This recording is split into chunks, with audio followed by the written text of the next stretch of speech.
नमस्कार दोस्तों, आप देख रहे हैं लॉ एंड टैक्स, जहां हम बात करते हैं फाइनेंस और टैक्स के इंपॉर्टेंट टॉपिक्स पर। आज हम बात करने वाले हैं एक बहुत ही इंपॉर्टेंट अपडेट के बारे में, जीएसटी रजिस्ट्रेशन प्रोसेस के नए सिंप्लीफाइड सिस्टम के बारे में। यानी कि जीएसटी में रजिस्ट्रेशन लेना हुआ बहुत ही आसान, जहां रजिस्ट्रेशन लेने में कम से कम 10 दिन लग जाते थे, अब कुछ ही मिनट्स में जीएसटी का रजिस्ट्रेशन मिल सकता है। जी हाँ, एक एडवाइजरी इशू की गई है जिसमें एक simplified GST registration scheme introduce की गई है, जहां आसानी से आपको जीएसटी में रजिस्ट्रेशन मिल जाएगा। इसके लिए एक नया रूल 14A को इंट्रोड्यूस किया गया है। रूल 14A के अकॉर्डिंग सिर्फ वही पर्सन सिंप्लीफाइड रजिस्ट्रेशन स्कीम का बेनिफिट ले सकते हैं जिनकी B2B ट्रांजैक्शंस की tax liability 2.5 lakh per month से ज़्यादा नहीं है। इसका मतलब अगर आपका monthly B2B outward tax liability 2.5 lakh के अंदर है, तभी आप स्कीम के ऑप्शन को चूज कर सकते हैं। और एक इम्पॉर्टेंट बात, अगर आपने किसी स्टेट या यूनियन टेरिटरी में रूल 14A को सेलेक्ट करके जीएसटी रजिस्ट्रेशन ले लिया है, तो आप उसी स्टेट या यूनियन टेरिटरी में दोबारा इस रूल में दूसरा रजिस्ट्रेशन नहीं ले सकते। यानी कि सेम पैन के लिए एक ही रजिस्ट्रेशन अलाउड होगा पर state under this simplified scheme.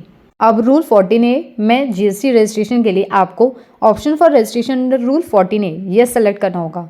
जब आप यहाँ यस को सेलेक्ट करेंगे, उसके बाद ही एप्लीकेशन को माना जाएगा कि आप इस रूल में जीएसटी लेना चाहते हैं। साथ ही यहाँ पर आधार ऑथेंटिकेशन मैंडेटरी है primary authorise signatory and at least 1 promoter या पार्टनर के लिए। और रजिस्ट्रेशन इलेक्ट्रॉनिकली आपको 3 वर्किंग डेज में मिल जाएगा।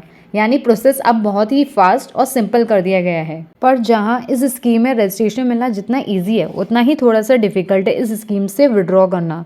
यानी फ्यूचर में अगर आपकी B2B tax liability 2.5 lakh per month से ज़्यादा हो गई है, तो आपको इस स्कीम से विड्रॉ करना होगा। उसके बाद जो नॉर्मल रजिस्ट्रेशन है उसको वापस से आपको ऑप्ट करना होगा। विड्रॉल के टाइम कुछ कंडीशंस को फॉलो करनी होंगी, उसे भी एक बार समझ लेते हैं।